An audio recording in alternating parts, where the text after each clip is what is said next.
Assalamualaikum warahmatullahi wabarakatuh. Oke, teman-teman.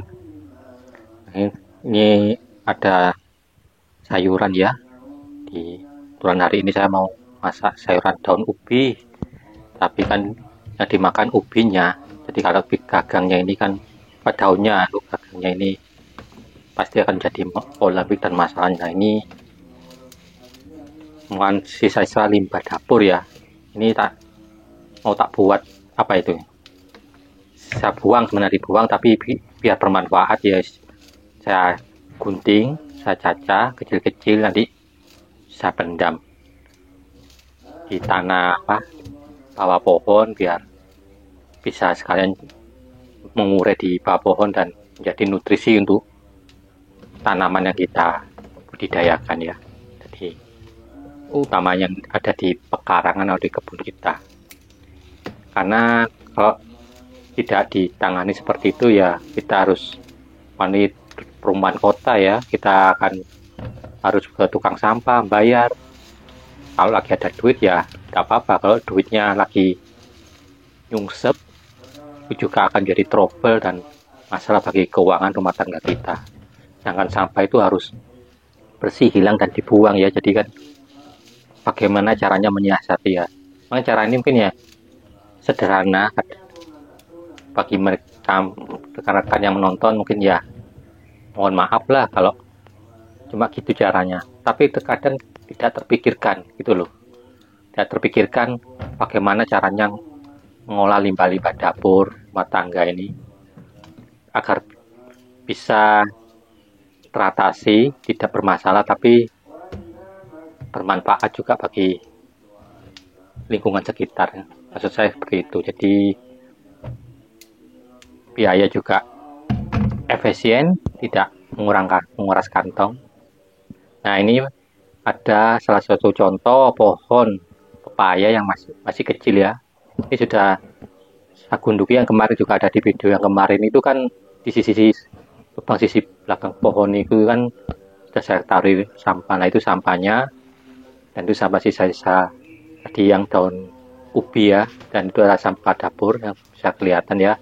Kalau kita hanya tumpuk di atasnya bawah pohon yang masih kecil ini kan yang kelihatan kotor ya. Jadi seperti yang sebelumnya itu saya oker-oker lagi itu ya tumpukan tanahnya. Fungsinya nanti ini akan saya taruh kan sampah dapur ini ya, limbah-limbah dapur ini akan saya masukkan di korekan tanah tadi itu ya. Nah, ini saya sudah lubangi tanahnya, apa itu gundukan tadi, dan sampah-sampah hasil sisa dapur yang penting adalah organik ya, sampah yang organik ya, jangan yang plastik. Kalau ada plastik, ada tali rafia atau apa yang tidak bisa diurai, dipisahkan, nebek, dibakar, nanti itu sampah tersendiri. Mending kalau pakai sampah itu kita punya tempat dua ya, jika khusus untuk plastik atau yang anorganik, dan khusus untuk yang organik. Yang organik ini yang limbah yang kita olah dengan cara yang sederhana aja, yang tanpa ribet, yaitu langsung kita pendam di bawah pohon yang kita budidayakan.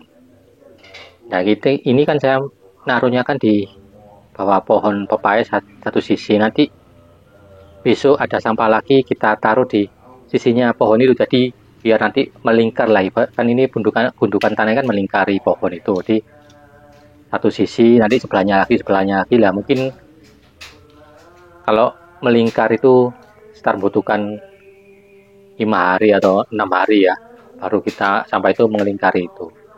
Karena limbah dapur kan tidak setiap hari ada, tapi ada sedikit gitu maksud saya. Jadi kan, dan kalau di tempat sampah itu masih banyak, nunggu banyak baru kita pendam di satu sisinya pohon itu. Nanti besok mungkin 2 hari lagi limbah dapurnya sudah banyak, kita pendam di pohon yang sama tadi di sisi lainnya. Jadi akhirnya sekitar 6 hari lah mungkin itu akan limbah-limbah dapur itu akan melingkar ya, akan mengelilingi pohon pepaya ini yang masih kecil ini.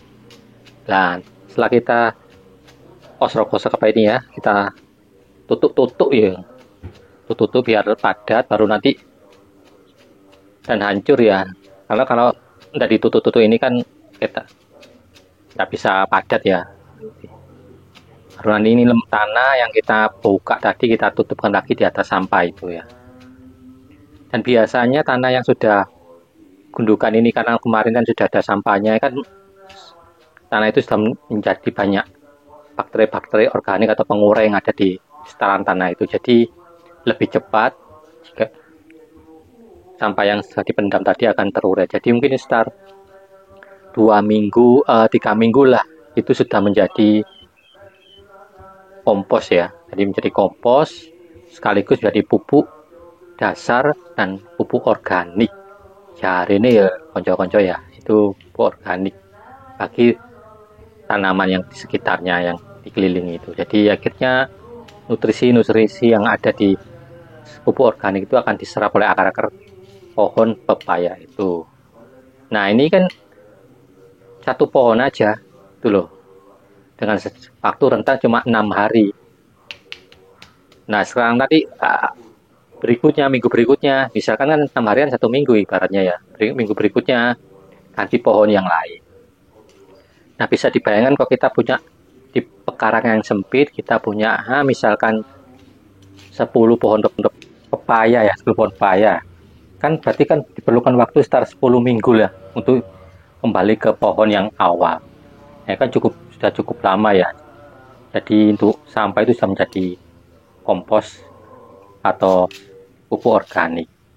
Dan pupuk organik yang sudah jadi itu juga bisa kita manfaatkan, kita ambil yang sudah jadi tanah itu kita buat media untuk semai tanaman lain lah. Misalkan semai bibit pepaya atau semai bibit lombok. Kan tanahnya sudah mengandung banyak humus. Nah ini pohon pepaya masih kecil ya, tapi karena subur, banyak nutrisi, tinggi ini sudah kelihatan mentil buahnya ya, atau istilah apa ya, kalau itu mau sudah mulai tumbuh bunganya untuk jadi buah. Ini bisa nanti ini kelihatan. Ini setinggi cuma sekitar 1 meter nih pohonnya. Ini kita dekatkan, nah itu kan kelihatan bunganya sudah mulai itu jadi buah. Ini ajaran pepaya. Terima kasih. Assalamualaikum warahmatullahi wabarakatuh.